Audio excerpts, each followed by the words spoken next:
Well, tonight was a resounding victory for Joe Biden as he cements his hold on his lead for the Democratic nomination for president. And this was seen as this will be perceived as a pretty bad loss for Senator Bernie Sanders, who has slid it just a few weeks ago, seemed on track to be the nominee. Big states, not particularly progressive voter blocks, diverse states. Biden, of course, had a huge advantage over Bernie Sanders in terms of African American support, although Bernie has done well among Latino and Latina voters. And today was no different. And now Biden is certainly on track now to be certainly considered the favorite to be the nominee. And there's going to be mounting pressure on Bernie Sanders, increased calls for him to potentially drop out. But as of today, as of Tuesday morning, those around Bernie Sanders told the Associated Press he was not expected to do that anytime soon. There seems to be far less support for Senator Sanders this time to go forward. I mean, he is certainly to the left of Joe Biden. He made their differences plain this past Sunday in their debate, their one-on-one debate, and he said that he wants to carry forth the torch for a lot of these progressive values, Medicare for all among them. But I think, especially now in a time of national crisis, Democrats so eager to unify behind one candidate to take on Donald Trump this November. I think there will be immense pressure on Sanders to bow out in the days ahead. The coronavirus crisis, frankly, overshadowed tonight's result. That is what people are talking about, not the election news in these states. In fact, there was one state that was supposed to vote today, Ohio, that didn't.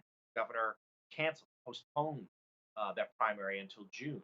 He felt like it wasn't safe for voters to congregate to vote. Some of the scenes today from the states that did vote, including Illinois and Florida, required some tricky geometry to keep voters separated. And even then, they weren't always able to keep that 6 feet of distance CDC recommends. And more than that, it's not just the mechanics of today's vote were challenged by the virus. It's not just that one state didn't have their vote because of the virus. It's the virus, frankly, is everything right now. The virus is the story that Americans are talking about. I think there are a lot of Democrats who are looking for their candidate to be able to lead, to be able to provide an alternate vision to how to deal with this crisis, present a different way of dealing with this than we're seeing from President Trump in the White House. And that's something that, in particular, the Vice President Biden is really trying to hammer home. He was part of the Obama administration's response to the Ebola crisis back when a few years ago. He is someone who has really, in the last week or so, now that he's clearly ahead in the Democratic race, is sort of not just campaigning like it's a general election. Frankly, he's campaigning like he's already president. He's trying to give messages, reassuring messages to the American public about how he would deal with this coronavirus. The virus has completely changed the shape of this campaign. We've never seen this before. Both candidates canceled rallies about a week ago as the surge began here in the United States. President Trump has had to do the same, and we certainly know how important rallies are to this president. The virus has changed things.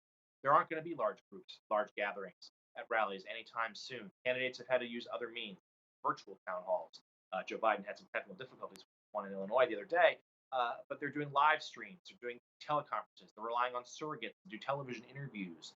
They're out there doing things on social media. They're finding other ways to connect with voters because they can't do the standard retail politics. No one's shaking a politician's hand right now. No one's going to a rally. Certainly, no one's offering their baby to be kissed. The takeaway for each candidate is it's a continuation of momentum that's been building for the last couple of weeks. Joe Biden in control of this race. He has seized it. He's put up more wins tonight. He's on a remarkable winning streak. Began once the race moved into these larger, more diverse states where he's able to reap the benefits from his popularity with African American voters, a group that Bernie Sanders has struggled with, not just this campaign, but in 2016 as well. Biden here is there's certainly his campaign has signaled they're not going to pressure Bernie Sanders, they're not going to ask him to drop out. But they are already broadcasting that they think they will be the nominee and they want to turn their attention to the battle ahead with President Trump. As for Bernie Sanders, he has, even in today, signaled he's not planning to drop out anytime soon. There are other primaries on the horizon. He may want to stay in this for a few more weeks. He may even try to stay in for a few more months. He stuck in for a long time in 2016, even after it was clear that Secretary Clinton was going to be the Democratic nominee. But the pressure is going to be immense. There are going to be a lot of Democrats, those who supported other candidates or who stayed on the fence, who are going to tell Bernie Sanders it's time to get out.